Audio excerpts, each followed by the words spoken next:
बिस्मिल्लाहिर्रहमानिर्रहीम। अस्सलाम वालेकुम स्टूडेंट्स। चैप्टर नंबर 10 शुरू करने लगे हैं जिसका नाम है higher order differential equation.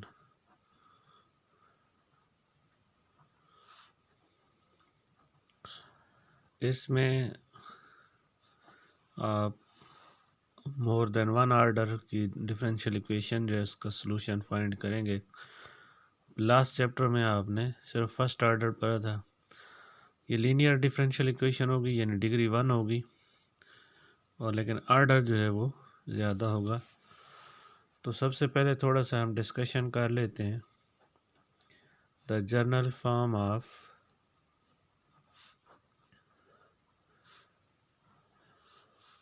Linear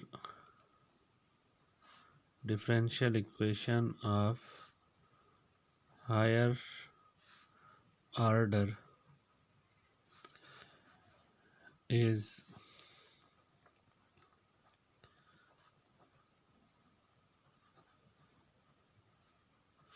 of higher order N, मैं इसको कह रहा हूँ।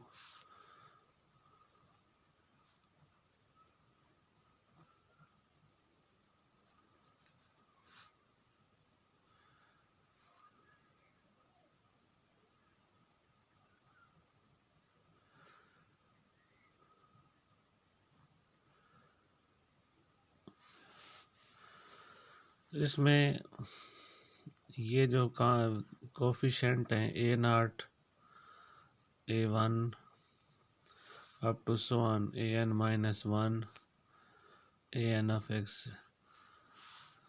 are functions of x और कांस्टेंट। ये कांस्टेंट भी हो सकते हैं और फंक्शन ऑफ x भी हो सकते हैं, दोनों बातें इसमें। तो ये 1 जो है, note that 1 is non homogeneous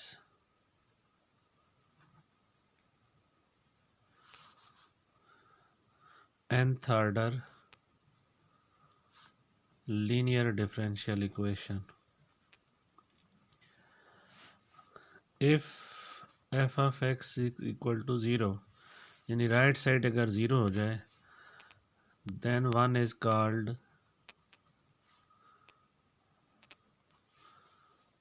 homogeneous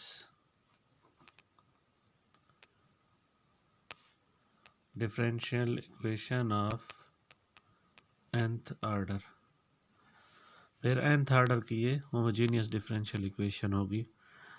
तो ये तो थोड़ी सी जनरल।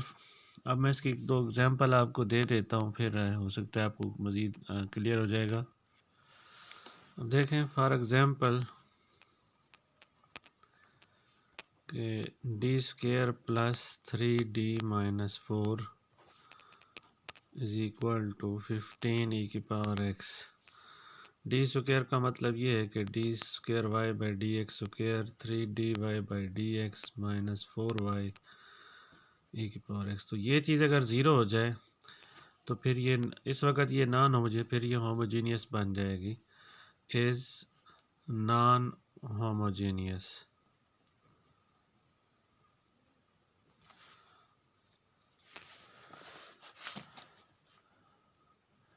एग्जाम्पल नंबर 2 के d² by dx² minus 3dy by dx plus 2y equal to 0 is homogeneous second order differential equation. Genius second order differential equation.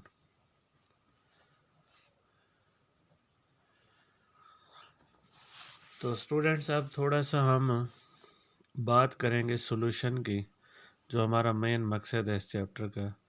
Solution of homogeneous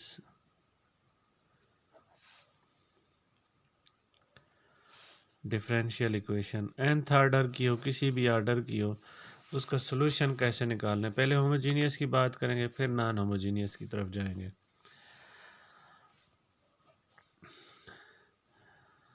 तो इसमें देखें, suppose कि ये आपको इक्वेशन गिवन है, let A naught A1 up to so on an minus 1 dy by dx plus any equal to 0 be the given homogeneous differential equation। यानी इस तरह की आपको कोई डिफरेंशियल इक्वेशन गिवन है। अब देखें यहाँ पर इसमें ये ज़रूरी है इस वक्त इस बात का ज़िक्र करना कि ये जो हैं दीज आर कांस्टेंट्स, ये वेरिएबल नहीं है। अगर वेरिएबल होंगे तो फिर इसका सॉल्यूशन YC निकालने का फिर और मेथड होगा, वो आगे आएगा। तो इस वक्त ये कांस्टेंट है। तो अब देखें, मैं इन सब में से y कॉमन ले लूँ तो आगे देखें, इसको आप लिख सकते हैं ए नॉट dn dx की power n A1 dn minus 1 up to so on an minus 1 d over dx plus an into y equal to 0। तो ये जो वैल्यू है इसको आप लिख सकते हैं ए नॉट डी की n, A1 डी की n minus 1 an minus 1 d plus an into y equal to 0।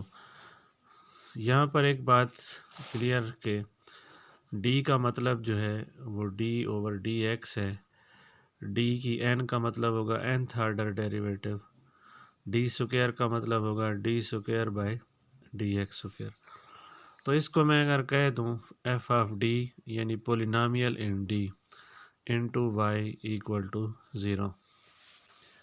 f of d means this is polynomial in d। f of d क्या कहलाएगी, ये डेरिवेटिव। तो उसके बाद देखें, अब ये दो चीज़ों का प्रोडक्ट ज़ीरो है, इसका मतलब y तो ज़ीरो नहीं हो सकता, कोई सोल्यूशन है। तो f of d equal to 0 since y is never 0। y जो है वो जनरल सोल्यूशन है, कभी ज़ीरो नहीं हो सकता। अब ये f of d ज़ीरो जो है, this is a polynomial where f of d is nth order polynomial।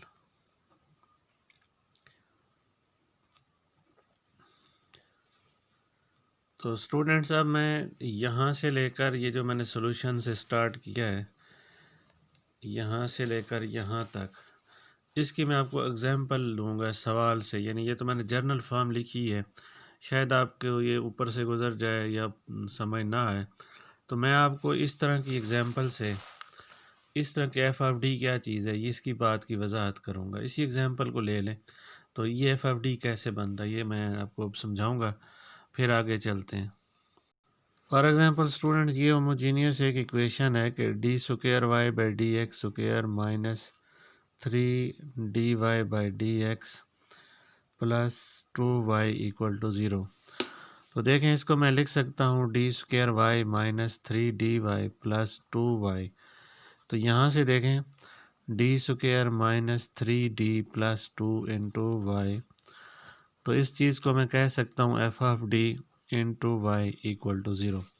तो यहाँ से ये चीज़ ज़ीरो होगी, ये तो ज़ीरो नहीं हो सकता, F of D zero since Y is not zero. तो ये एक देखें क्वाड्रेटिक इक्वेशन बनेगी, कभी ये एफ ऑफ डी जो है डी माइनस 1 का होल क्यूब बनेगी, कभी ये एफ ऑफ डी जो है मतलब क्यूबिक इक्वेशन हो सकती है, पावर 4 वाली हो सकती है, आपको सिंथेटिक डिवीजन लगाना पड़ सकती है। तो अब हमारा मकसद इसका जो सॉल्यूशन है वाई वो लिखना है, और वो कैसे लिखना है। तो ये तो थी सम डिस्कशन, एग्जांपल से आपको समझाना मकसूद थी, जो मैंने आपको समझा दी कि ये एफ ऑफ डी कैसे बनता है। तो अब आपने वाई सी देखना है कि इसका होमोजीनियस का जो सोल्यूशन है, फ़िलहाल आप सिर्फ होमोजीनियस ही डिस्कस कर रहे हैं, तो वो कैसे लिखना है। जी students, how to write the solution of homogeneous equation. सबसे पहली कि इसका जो सोल्यूशन होता है, it is denoted by Y C. Y C means complementary solution.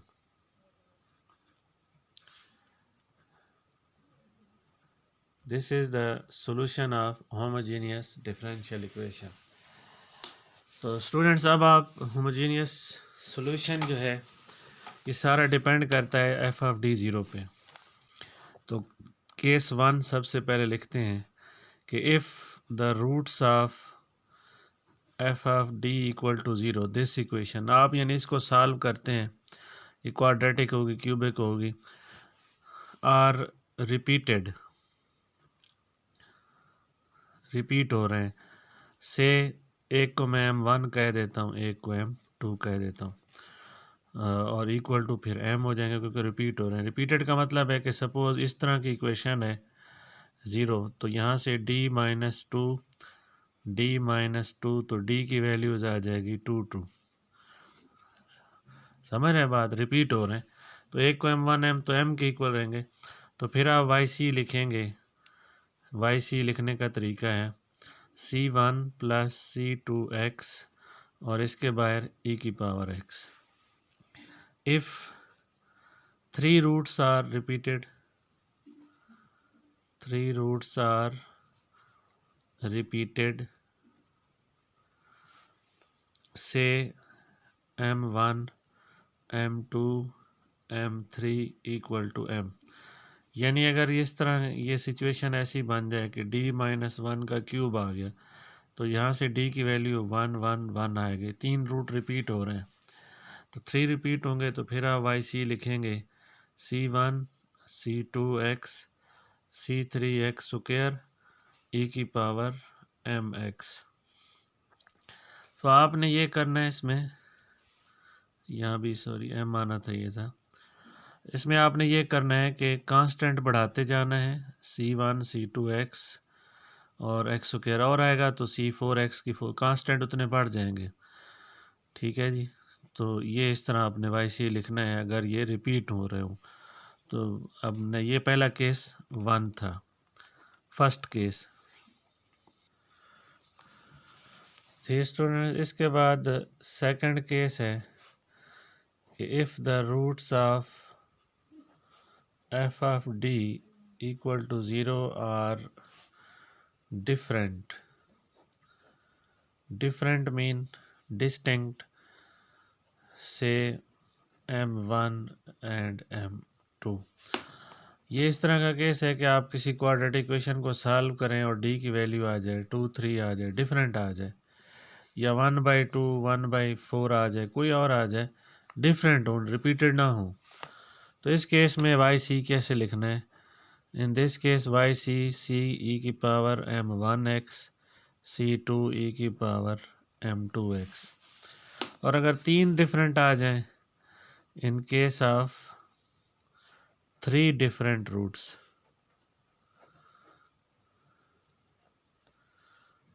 अगर ऐसे आ जाएं D की वैल्यू 1 2 5, ठीक है जी, या D की वैल्यू एक -1 आ गई, एक 4 आ गई, एक 1/3 आ गई, डिफरेंट आ जाए, in this case y is equal to C1 e की power M1x C2 M2x C3 M3x। इसी तरह कांस्टेंट बढ़ाते जाना है और e की पावर में mx लिखते जाना है, M1 M2 M4 जो भी हैं। ठीक है जी, ये है। और तीसरा केस है if the roots of F of D equal to zero are complex number, complex हों या इमेजिनरी, से एक है p प्लस आयोटा क्यू, यानी दूसरा है p माइनस आयोटा क्यू, यानी एक आ गया 2 प्लस आयोटा 3, तो दूसरा, ये रूट्स हमेशा एक दूसरे के कॉन्जुगेट आते हैं। तो इन दिस केस YC आपने लिखना है e की power p x into A cos Q x plus B sine Q x, यानी बाहर जो आएगा वो रियल पार्ट आएगा ई की पावर में, और एंगल के एक्स के साथ जो है वो इमेजिनरी पार्ट मल्टीप्लाई हो जाएगा। तो ये वाई सी है इसका। अब मैं क्वेश्चन सॉल्व करता हूँ तो आपको यकीनन समझ आ जाएगी। जी स्टूडेंट्स, एक्सरसाइज 10.1 का ये पहला क्वेश्चन है, यानी ये चीज़ एफ ऑफ डी है और ये पहले इसी फॉर्म में दी है, तो आपने इसका सॉल्यूशन निकालना है। तो सबसे पहले इसको हम बोलते हैं एक्सिलरी इक्वेशन, या इसके लिए एक और वर्ड भी यूज़ होता है जिसको हम कहते हैं characteristic equation. 9d² minus 12d plus 4 equal to 0। तो एफ ऑफ डी को आपने ज़ीरो रखा, तो यहाँ से इसके आप फैक्टर बनाएं, तो ये बनेंगे -6d minus 6d, 3d common, 3d minus 2, 3d minus 2 equal to 0। तो ये बन रहा था 3d minus 2 into 3d minus 2 equal to 0, यानी इसको अलग ज़ीरो रखें, इसको भी ज़ीरो रख सकते हैं। तो यहाँ से d आ जाएगा 2/3, यहाँ भी d आ जाएगा। तो देखें ये दोनों रूट्स जो हैं रिपीट हो रहे हैं, यानी इसको मैंने m1 कहा था, दिस इज़ कॉल्ड m2, और सेम है तो इक्वल टू m हो जाएंगे। तो इन दिस केस मैंने बताया था जब रूट रिपीट हो रहे हो तो वाई सी आप लिख सकते हैं c1 प्लस c2x ई की पावर mx, जो रिपीट हो रहा है। तो यहाँ आ जाएगा c1 प्लस c2x ई की पावर m जो है वो 2/3 है। तो Y C is the general solution, complementary solution या जनरल सोल्यूशन भी यही होगा इसका।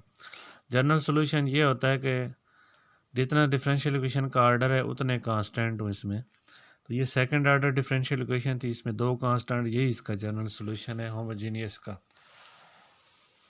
ये सिर्फ होमोजीनियस की भी बात हो रही है। अभी एक क्वेश्चन और सॉल्व करते हैं जी स्टूडेंट्स। तो ये देखें, ये एक मैंने क्वेश्चन नंबर 6 और लिखा है, इसको करेक्टरिस्टिक इक्वेशन या axillary equation F of D जो है, ये चीज़ एफ ऑफ डी थी, इसको आपने ज़ीरो रखा, और ये क्योंकि क्यूब इक्वेशन है तो आपको सिंथेटिक डिवीजन लगानी पड़ी, तो बाई सिंथेटिक डिवीजन ये आ गए। तो उस बाई सिंथेटिक डिवीजन आपको पता है, इसको हम ये लिखते हैं D minus 2 minus 4d minus 5 equal to 0।